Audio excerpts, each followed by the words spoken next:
नमस्कार दोस्तों, welcome back to our YouTube channel. मेरा नाम है ज्योति। जैसा कि आप जानते हैं, मैं आपको इस यूट्यूब चैनल पर विद्या ज्ञान स्कूल के एंट्रेंस एग्जामिनेशन की प्रिपरेशन करा रही हूं और आपका मेंस का पेपर 11 और 10 फरवरी को कंडक्ट कराया जा रहा है। तो मैं लेके आई हूं इंग्लिश की क्लास। तो शुरू करते हैं बिना किसी देरी के। Let's move to our slides. तो आज का आपका टॉपिक है वर्ब्स। आज हम पढ़ने वाले हैं जी वर्ब्स। तो शुरू करते हैं आज की क्लास। वर्ब क्या होता है? वर्ब को हम हिंदी में बोलते हैं जी क्रिया। क्या बोलते हैं? क्रिया। क्रिया क्या होता है? हिंदी में बोले तो जिस शब्द से किसी कार्य के होने या करने का बोध होता हो उसे क्रिया कहते हैं। यानी कि किसी काम का करना या होना पाया जाए उसको क्रिया कहते हैं। तो उसको इंग्लिश में कैसे बोलेंगे? A verb is a word such as, मैंने यहाँ पे एग्जांपल ले लिया, sing, feel, die, which is used with the subject to say what someone something does. यानी कि कोई चीज क्या कर रही है, यानी कि एक्शन क्या हो रहा है। और व्हाट हैपन टू देम, कोई कार्य करा जा रहा है या कोई कार्य हो रहा है। और to give information about them. ठीक है, कोई एक्शन हो रहा है, एक्शन, किसी चीज की स्टेट बताई जा रही है। वर्ब क्या होती है? Denotes action state of something. ठीक है, यानी किसी कार्य का करना या होना पाया जा, उसको बोलते हैं आप वर्ब। हिंदी में बोलते हैं क्रिया। ठीक है, अब वर्ब एक्शंस को रिफर करती हैं। जी बिल्कुल। तो हम वर्ब को लेके आए हैं कि कौन सी वर्ब एक्शंस को रिफर करती हैं, कौन सी वर्ब किसी चीज को डिनोट करती हैं कि व्हाट इज हैपनिंग, कौन सी वर्ब किसी चीज की एक्शन सॉरी स्टेट बताती हैं कि किसी चीज की स्टेट क्या है। ठीक है, अवस्था क्या है, स्टेट का मतलब। ठीक है, यहाँ पे चलते हैं verbs referring to actions. Verbs referring to actions, verbs referring to actions are called action verbs. हम अपने मतलब डेली यूज में उनको एक्शन वर्ब्स बोल सकते हैं। Are those that involve the movement of one's body in one or other way. Action verb कौन सी होती है? जो किसी की बॉडी का movement, so these verb, so movement of the body, और बॉडी मूवमेंट बोल सकते हैं। For example walk, walk walk में आपका बॉडी मूवमेंट होता है। आप एक जगह से दूसरी जगह जाते हो। रन, बॉडी मूवमेंट होता है। टॉक, जब आप बोलते हो। आप बोलोगे मैम बोलने में बॉडी मूवमेंट कैसे होता है? मैंने कहा बॉडी पार्ट्स जानते हो क्या क्या होता है? टंग आपका बॉडी पार्ट है, माउथ बॉडी पार्ट है। यूज करते हो sit, read, write, jog, jogging जिसको बोलते हैं। कप, जब तुम खांसते हो। Sleep, jump, sing, drink, teach, present, किसी चीज को किसी को देना, प्रेजेंट करना। ठीक है, build, break, tow, toss, hug, fight. तो कुछ ना कुछ यहाँ पे बॉडी मूवमेंट होता है, इसलिए इनको क्या बोला गया आपका? Action verb. आप चाहो तो इसका स्क्रीनशॉट भी ले सकते हो, लेकिन जितना आप उनको रिमेम्बर कर लो, यानी कि जितना इनको याद करो, रिकॉल कर लो, वो बेटर रहेगा। ठीक है, आगे चलते हैं। Verb referring to the experiences and feelings. हाँ जी बिल्कुल, जो वर्ब किसी एक्सपीरियंस को बताती है, कोई फीलिंग बताती है, वो भी वर्ब ही होती है। हाँ जी, वर्ब होती है। चलो चलते हैं कौन कौन सी। These are the verbs that refer to something that you can feel, कोई भी चीज जिसको आप महसूस कर सकते हैं, और एक्सपीरियंस, और इसको उसका अनुभव कर सकते हैं। And do not necessarily involve a movement of any kind. जरूरी नहीं है कि इस जो आपकी ये एक्सपीरियंस और फीलिंग्स वाली जो वर्ब्स हैं, इनमें कोई मूवमेंट हो आपकी बॉडी का। बिल्कुल बिल्कुल नेसेसरी नहीं है। व्हेन यू आर सैड, जब आप दुखी होते हो, तो उसमें कोई बॉडी मूवमेंट होता है क्या? नहीं। When you love, when you love someone, उसमें कोई बॉडी मूवमेंट नहीं होता। It's a feeling that you have. Okay, किसी को एंगर, किसी के प्रति आप गुस्सा हो उससे, तो गुस्से में क्या बॉडी मूवमेंट होता है? कोई नहीं। ठीक है, तो कुछ ऐसी वर्ड्स होती हैं that show your feelings and experiences. Okay, for example love, hate, envy. Envy यानी कि किसी से तुम्हारी दुश्मनी है। Believe, trust, feel, and trust, sorry, and trust, experience, care, cherish, sense, know, recognize, understand, comprehend, like, need, adore, loathe, appreciate. ये कुछ verbs हैं जो आपकी क्या दिखाती हैं, मोस्ट ऑफ द फीलिंग्स दिखाती हैं, फीलिंग्स एंड एक्सपीरियंस। एक्सपीरियंस क्या होता है, किसी चीज का अनुभव करना। तो ज्यादातर ये जो वर्ड है वो क्या दिखाती है, आपकी फीलिंग्स दिखाती हैं, फीलिंग्स, योर इमोशंस, है ना, इमोशंस। इसमें एक और ऐड कर लेना, सैड। ठीक है, आगे चलते हैं। Next, verb referring to a state or condition. मैंने बताया था कि वर्ब्स क्या होती हैं, आपके एक्शन, स्टेट, फीलिंग और कंडीशन। स्टेट कंडीशन से रेफर करती है। स्टेट क्या होता है, अब मैं बोलूंगी अवस्था। अवस्था यानी कि कोई चीज कैसे है। ठीक है, these verbs are those that refer to the situation or states of being, यानी कि उस चीज की पोजीशन कैसी है, स्टेट कैसी है। All form of to be verbs belong to this category, यानी कि जो टू बी वर्ब्स होती है ना, बी, इसकी जितनी भी फॉर्म्स होती हैं, बी जो वर्ब होती है इसकी बहुत सारी फॉर्म्स होती हैं, और जितनी भी फॉर्म होती हैं वो इस वाली कैटेगरी से बिलोंग करती हैं। ठीक है, for example am, is, are, was, were, has, will be, appear, seen, become, be, been और बीइंग। आप बोलोगे ma'am are these not helping verb? Of course these are. So we can also say that these are helping verbs. These verbs are referring to the states or conditions as follow. ठीक है, आगे चलते हैं। The types of verbs with example, यानी कि एक होती है आपकी ऑक्सिलरी वर्ब्स, जिनको आप हेल्पिंग वर्ब भी बोलते हो। आप बोलोगे मैम यही तो आपने ऊपर बोला। मैंने कहा हाँ, मैंने सेम बोला, यानी कि जो वर्ड्स थे, जो वर्ब्स थी आपकी वो सेम ही थी, यानी कि is, am, are, was, were, has, have, do, can, could, यही थी। मैंने कहा पर अंतर क्या है। ओके, ऑक्सिलरी और हेल्पिंग वर्ब क्या होती हैं, जैसे कि आप इनके नाम से देख पा रहे हो। It help another verb sound sensible and meaningful. ये दूसरी वर्ब को हेल्प करती है जिससे कि जो जो वर्ब है, रूट वर्ब है, वो मीनिंगफुल और सेंसिबल लगे। It is use to change the other verb tense. ये वर्ब जब यूज होती है तो ये टेंस को चेंज कर देती है, मूड को चेंज कर देती है और वॉइस को चेंज कर देती है। So every time N auxiliary verb is use, you always have one more.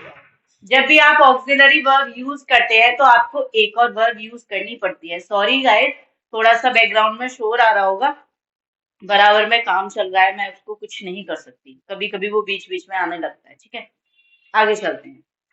For example कैसे, I am, I am sleeping. यहाँ पे जो स्लीप वर्ब है ना, जो स्लीपिंग प्रेजेंट पार्टिसिपल है, स्लीपिंग, इसको कौन हेल्प कर रहा है, एम हेल्प कर रहा है, जिससे कि जो वर्ब है मोर सेंसिबल साउंड करे।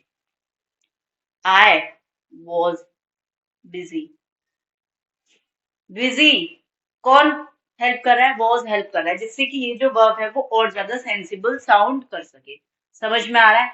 एक होती है आपके मोडाल वर्ब्स। मोडाल क्या होते हैं, ठीक है, मोडाल वर्ब्स वो वर्ब होती हैं जो आपकी किसी की पॉसिबिलिटी, किसी चीज की प्रोबेबिलिटी, किसी चीज की capability, necessity of something happening बताएं। यानी कि आपको डिनोट करती हैं कि किसी चीज की पॉसिबिलिटी कितनी है, किसी चीज को, कौन सी चीज कितनी कैपेबल है, कितनी नेसेसरी है हमारे लिए। For example can, could, will, would, may. It might rain, it might rain मतलब संभावना है बारिश हो जाए। इट माइट रेन, बारिश हो सकती है, पॉसिबिलिटी है। यू मस्ट स्टडी, यानी कि यहाँ पे क्या है, नेसेसिटी है, तो मैं पढ़ना ही पढ़ना है। Say you must study, must study यानी कि यहाँ पर आपको पढ़ना ही पढ़ना है। It is necessity, necessity is very necessary for you. Compulsion जिसको बोलते हैं, कंपल्सरी, अगर आप नहीं पढ़ोगे तो you won't be able to score, तो यू मस्ट स्टडी। ठीक है, should, must, might, may, would, will, could, can, ये आपकी मोडाल वर्ब्स होती है। ठीक है, कुछ होती है आपकी, हाँ एक रह गई इसमें, ऑट टू, तो मैं ये करना ही चाहिए। You ought to play tennis, तो मैं टेनिस खेलनी ही चाहिए। हो सकता है क्योंकि ये नेसेसिटी है आपकी, तो मैं खेलनी ही चाहिए। ठीक है, आगे चलते हैं। फ्रेजल वर्ब, फ्रेजल वर्ब क्या होती है? देखो फ्रेजल वर्ब जिसको हम बोलते हैं वो ज्यादातर combining two or more part of speech that perform the same function, ठीक है, as a verb in a sentence. यानी कि ये फ्रेजेस को इंक्लूड करती हैं और दैट आर फॉर्म्ड, वो कैसे बनते हैं? Combining two or more part of speech that perform same function as a verb, यानी कि जो वर्ब के जैसा ही फंक्शन होता है, उनका वर्ब के जैसा ही फंक्शन होता है, ठीक है। जो फ्रेजल वर्ब होती है वो वर्ब प्लस प्रीपोजिशन का कॉम्बिनेशन होती है। किसका जी? वर्ब प्लस में प्रीपोजिशन का कॉम्बिनेशन होती है, प्रीपोजिशन।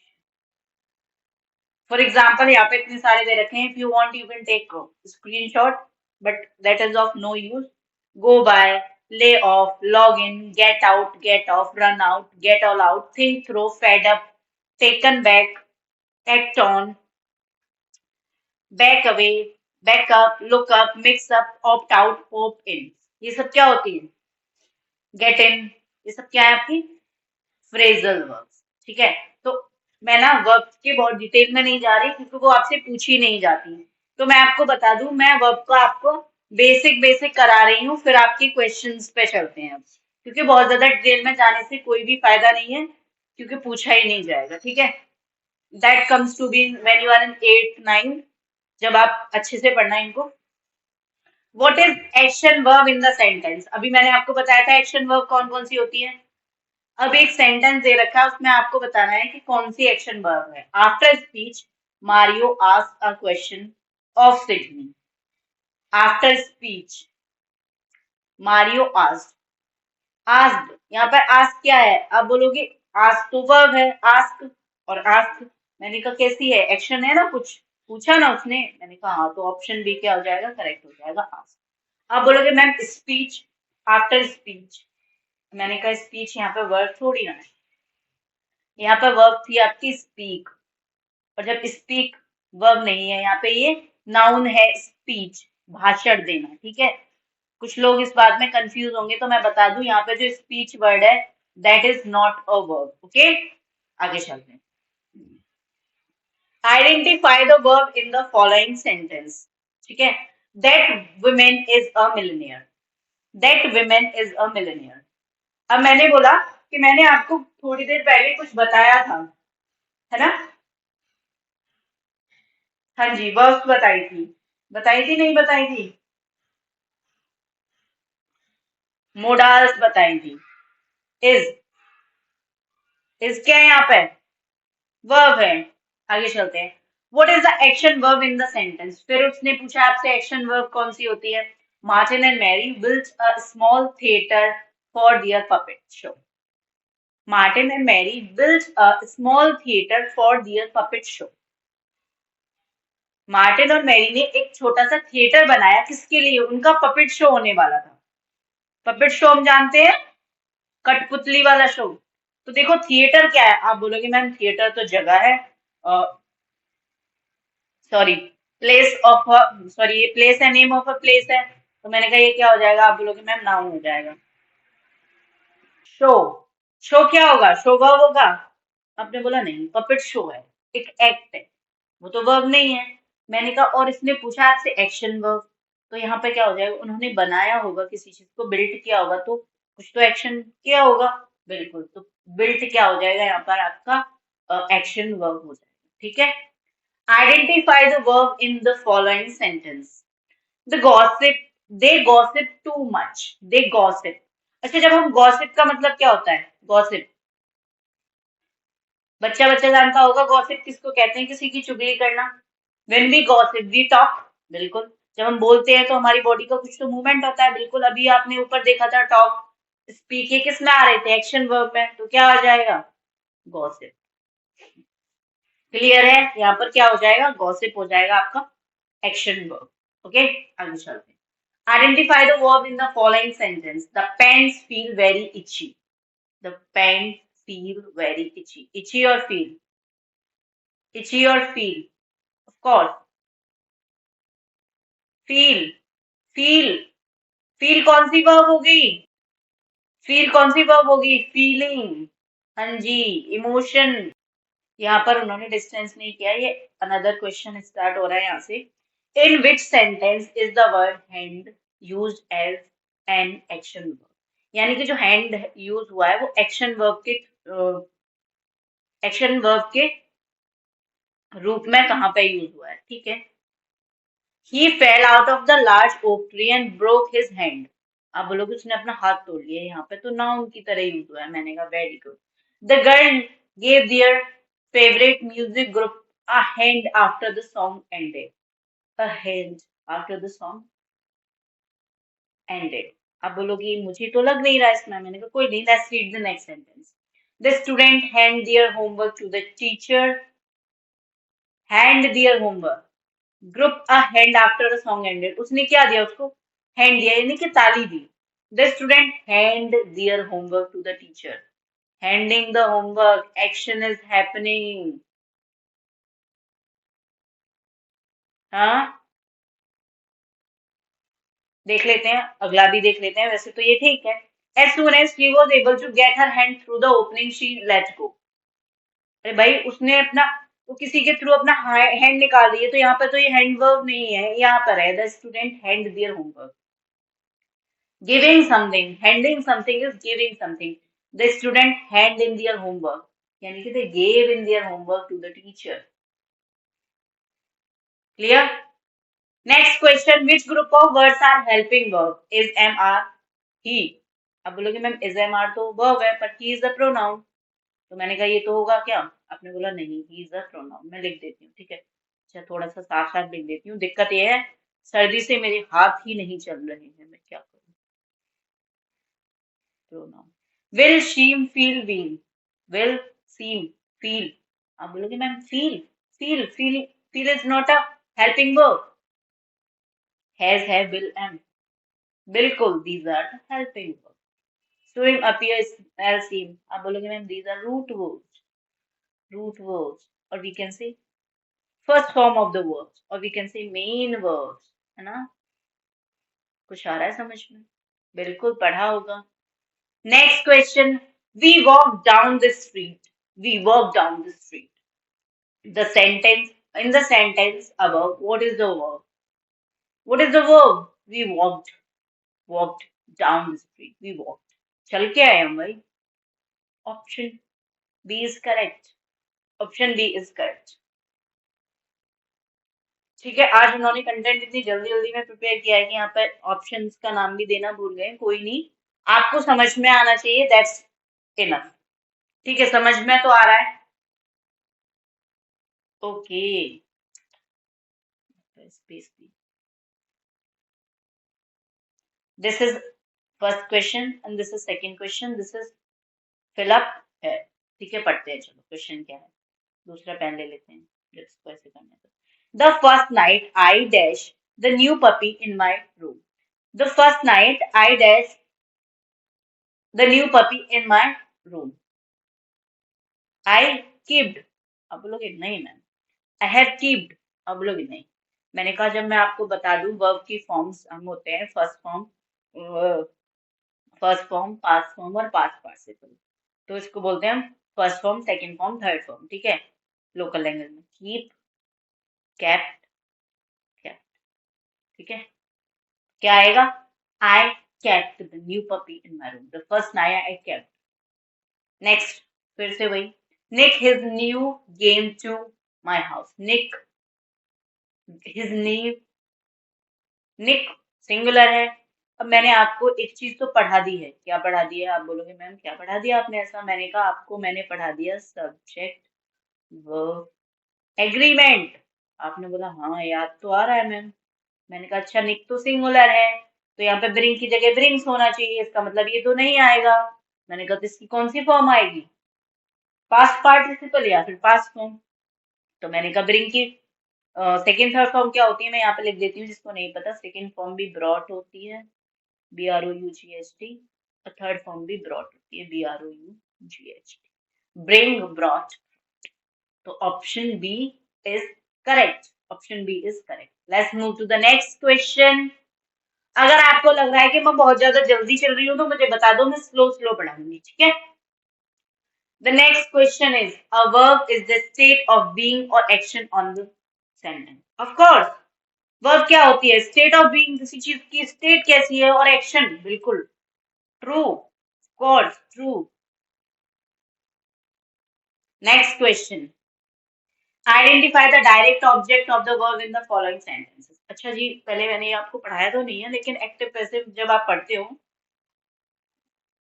एक्टिव फॉर्म और पैसिव फॉर्म पढ़ते हो वर्ब की, तब आपको डायरेक्ट और इनडायरेक्ट ऑब्जेक्ट पढ़ाया जाता है. He projected his voice throughout the room. तो इसमें डायरेक्ट ऑब्जेक्ट कौन है? हाँ जी, प्रोजेक्टेड यहाँ पर वर्ब है, ठीक है. He projected his voice, तो ही होगा और हिज होगा, तो ऑप्शन क्या हो जाएगा जी? Option D is correct. ठीक है. Next question. I think these are the last questions, or maybe, I don't know. A dash helps the main verb to express the action or state of being. मैंने कहा कौन सी चीज होती है जो main verb को हेल्प करती है अपने आप में मीनिंग ऐड करने के लिए, सेंस दिखाने के लिए? मेन वर्ब, लोको वर्ब, नो, हेल्पिंग वर्ब. मैंने अभी बताया कि हेल्पिंग वर्ब क्या करती है? मेन वर्ब को मोर सेंसिबल बनाती है, मोर हेल्पफुल बनाती है, मोर यूजफुल बनाती है. ठीक है. Steve and I dash in the first grade. Oh, Steve and I dash in the first grade. कब मिले थे हम? Steve and I met, M-E-T, met in the first grade. कब मिले थे भाई? पहली class. Next question is, my sister has dash a cold. My sister has dash. अच्छा, किसी को जुकाम ने पकड़ लिया, या किसी ने जुकाम को पकड़ लिया, तो इसको बोलते हैं कैच अ कोल्ड. लेकिन ये हैज के साथ है, तो मैं आपको बता दूं कि हैज के साथ आपका जाता है पास्ट पार्टिसिपल. तो हैज, तो इसकी कैच की फॉर्म्स क्या होती हैं? Catch, caught. ठीक है. कैच्ड नहीं होता, कॉटेड भी नहीं होता. ठीक है. तो my sister has caught a cold. My sister has I am sorry, let me pronounce it again. मैं दोबारा पढ़ाती हूँ. My sister has caught a cold. ठीक है. कभी कभी स्लिप ऑफ टंग हो जाता है. ठीक है. I think it's the last question of the day. Which word in the sentence is the action verb? The scientist searched the forest for tree kangaroo. The scientist searched the forest for the tree kangaroo. आप बोलोगे जब वो forest को search कर रहे हैं, ढूंढ रहे हैं, यानी कि फॉरेस्ट में उन्होंने क्या, किसको सर्च कर रहे हैं? Tree kangaroo. तो वो घूम घूम के सर्च कर रहे होंगे ना. बिल्कुल. The scientist search the forest for tree kangaroo. अब इन्होंने ऑप्शन में दा दे दिया. आप बोलोगे मैम दा तो आर्टिकल है, साइंटिस्ट नाउन है, सर्च बिल्कुल एक्शन वर्ब है, फॉरेस्ट आप बोलोगे फॉरेस्ट अगेन नाउन है. क्लियर है यहाँ तक? तो ये थी आपकी आज की क्लास. मिलते हैं अगली क्लास में. तब तक के लिए जय हिंद, जय भारत. और हाँ, आप सभी को गणतंत्र दिवस की हार्दिक शुभकामनाएं. धन्यवाद.